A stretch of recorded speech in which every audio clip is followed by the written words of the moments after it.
একটু সোজা তাকান, মুখটা তুলুন, এবার একটু হাসুন। হ্যাঁ, পারফেক্ট বলেই শাটারের খিচিক শব্দ, আর সঙ্গে সঙ্গেই আপনি বন্দী হয়ে গেলেন চার চৌকো ফ্রেমে। আর যিনি বন্দী করলেন তার নামটাও আজকে আমাদের খুবই পরিচিত। তিনি হলেন ফটোগ্রাফার। ঘুরতে যাওয়া থেকে বিয়েবাড়ি, জন্মদিন থেকে উৎসব, আমাদের ফেলে রাখা মুহূর্তরা প্রতিনিয়ত বন্দী হয় তাদের হাতচষে। আজকাল কথায় কথায় আমরা ফোন করে ডেট নিই তাদের, কিংবা বুকিং দিই অনুষ্ঠানের। আর প্রেশার তাগিদে তারাও ব্যাগপত্র যন্ত্রপাতি গুছিয়ে নেমে পড়েন কাজে। কিন্তু এই পেশাদারি ছবি তোলার শুরুটা ঠিক কোথায়, সেই খবর ঘাঁটতে ঘাঁটতে চোখ পড়ে এক অন্যরকম ইতিহাসে। ভারতের প্রথম এই পেশাদারি আলোকচিত্রীর শুরুটা হয় এক বঙ্গ সন্তানের হাত ধরেই।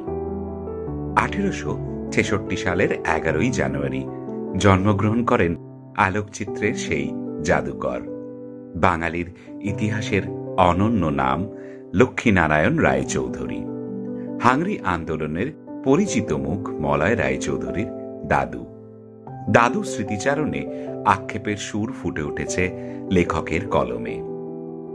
এখন পূর্বপুরুষ ফটোগ্রাফারদের কথা বলতে গিয়ে স্মৃতির মিউজিয়াম ঘাঁটা ছাড়া উপায় বাকি। কিন্তু যে স্মৃতির ছাই ঘাঁটলে অমূল্য রতনের খোঁজ মেলে, তা ঘাঁটতে তো ক্ষতি কিছু নেই, বরং একরাশ তৃপ্তি আছে। তাই আসুন ফিরে দেখি সেই সময়টা। ভারতে তখন রমরমিয়ে চলছে ব্রিটিশ জামানা।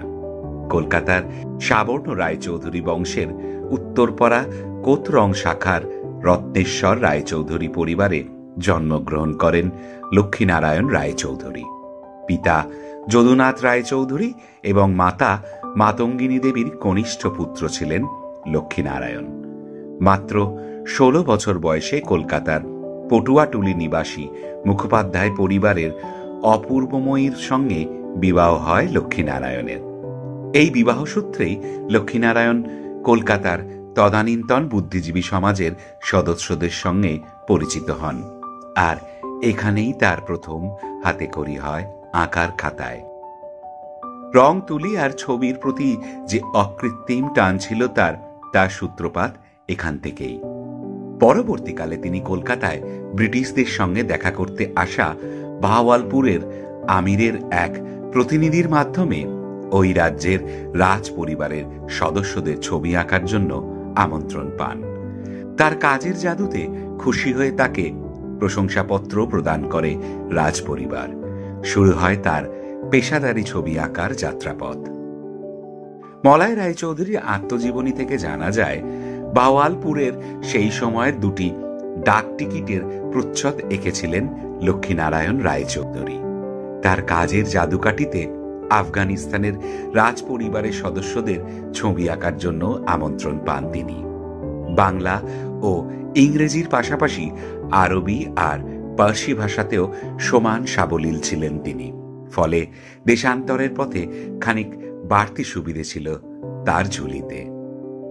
পরবর্তী জীবনে লাহোরে মৌ কলেজ অফ আর্টসের অধ্যক্ষ হন এবং সাহিত্যিক রুডিয়ার্ড কিপলিং এর বাবা জন উড কিপলিং এর স্টুডিওতে কাজ করার সুযোগও পান তিনি।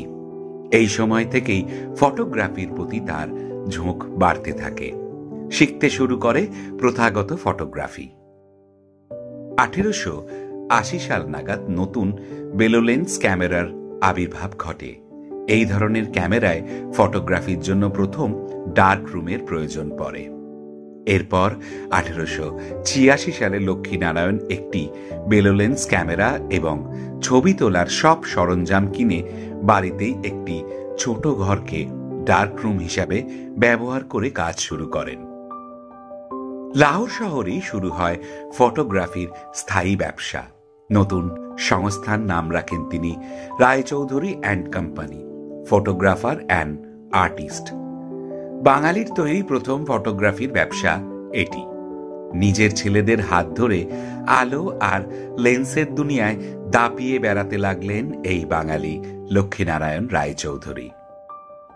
আর্থিক সচ্ছলতার অভাবে প্রথমে নির্দিষ্ট দোকান করতে পারেননি লক্ষ্মীনারায়ণ।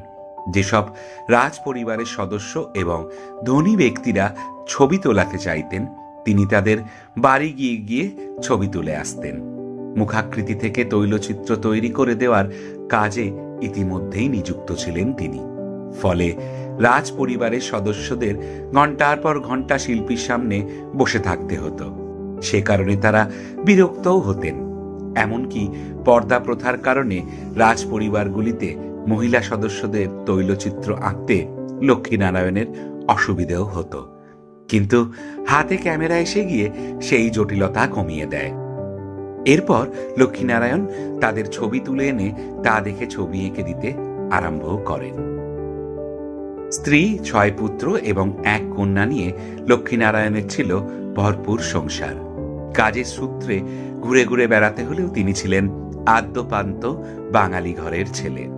কাজের সূত্রে বিভিন্ন সময় বিভিন্ন জায়গায় থাকতে হয়েছে তাকে। কখনো আফগানিস্তানের কাবুল কিংবা কান্দাহারে, আবার কখনো পাকিস্তানের লাহোর, চিত্তরঞ্জন ইত্যাদি জায়গায়। অথচ কোনোদিনই ভুলতে পারেননি শিকড়ের টানকে। এই পিছু টানের তাগিদে প্রতি বছর দুর্গাপূজায় তিনি দেশের বাড়ি অর্থাৎ উত্তরপাড়ায় ফিরে আসতেন। ছেলে মেয়েদের বিয়েও দিতেন এখানে।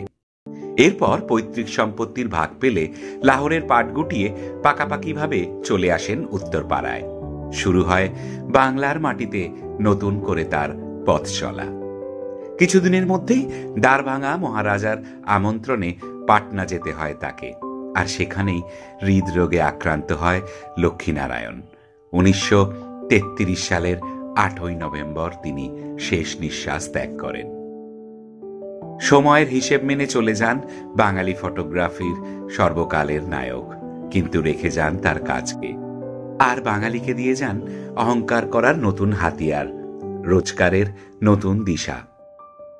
আজ প্রায় 90 বছর পেরিয়ে এসে যখন জেনারেশনের গলায় নানান নতুন মডেল ক্যামেরা আর তার মধ্যে রয়েছে নতুন নতুন ফিল্টার, তখন হয়তো রোজ নামচা থেকে হারিয়ে গেছে সেই পরিচিত ছবির নায়ক। কিন্তু তাও উত্তরপাড়ার ইতিউতির খোঁজ নিলে আজও সেই নামটা ঠিকই মনে পড়ে যায় বাঙালির। আর ছবিপ্রেমী বাঙালির নস্টালজিয়া হয়ে থেকে যায় আলোকচিত্রের চিত্রকর লক্ষ্মীনারায়ণ রায়চৌধুরী। আপনাদের এই গল্প কেমন লাগলো অবশ্যই কমেন্ট বক্সে আপনাদের মতামত জানাবেন। ভালো লাগলে লাইক করবেন, শেয়ার করবেন।